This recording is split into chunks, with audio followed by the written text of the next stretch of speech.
let's make kimchi.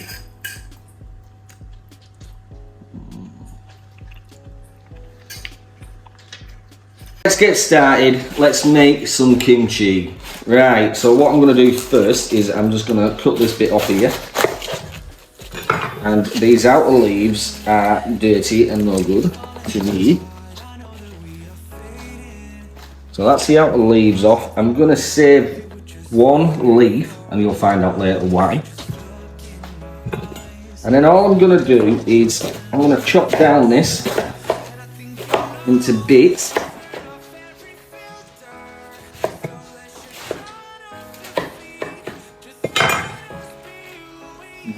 Into the big bowl. Get in there, you bad boy. And it's pretty chunky, so I want it.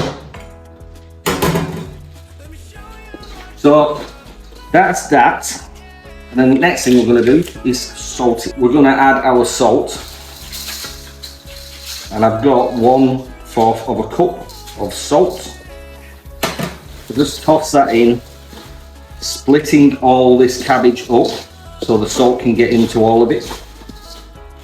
So one whole Chinese cabbage. You can use normal cabbage as well, it's really up to you. Take that bit out. Right, next, enough cold water to submerge the cabbage.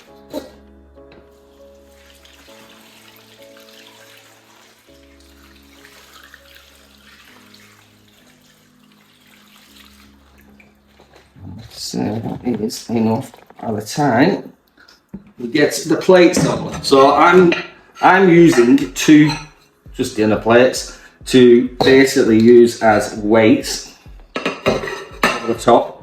And then what we need to now do is leave this for an hour to 2. Overnight would be better, but if you're strapped for time, at least 1 to 2 hours. Leave it 1 to 2 hours and then we just drain it off, and then I'll show you the final step for that. But let's move on to the paste and the other vegetables that we're going to use in this.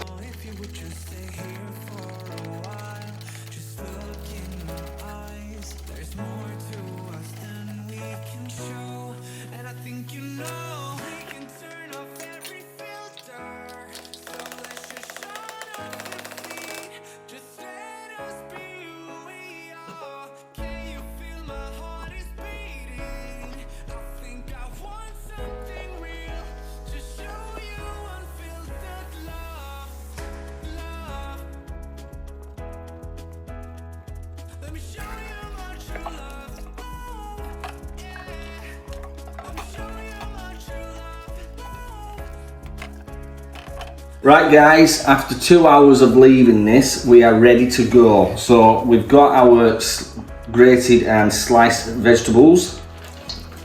You can use all sorts of vegetables in this. Just going to mix that up a bit together so it's going to be even Steven, whoever Steven is. Right, and then we've got our Korean chili paste mix. And we do the whole bloody lot. And then what we need to do is mix this in to every single part of these veggies. That's why you're better off wearing gloves.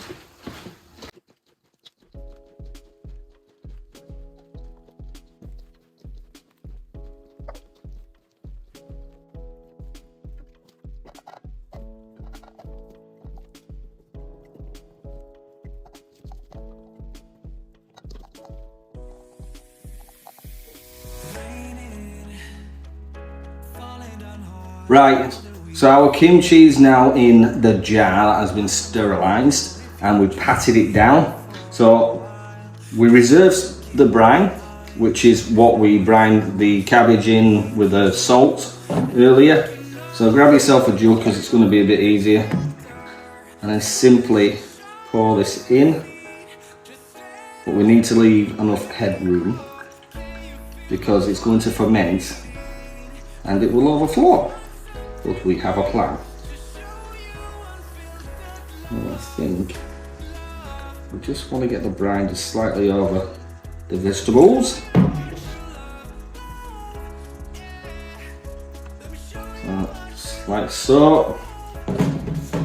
And our cabbage that we kept earlier, what this is going to do, we're going to pop this baby in, and it's going to keep everything down below the brine, so we don't have any risk of it going mouldy.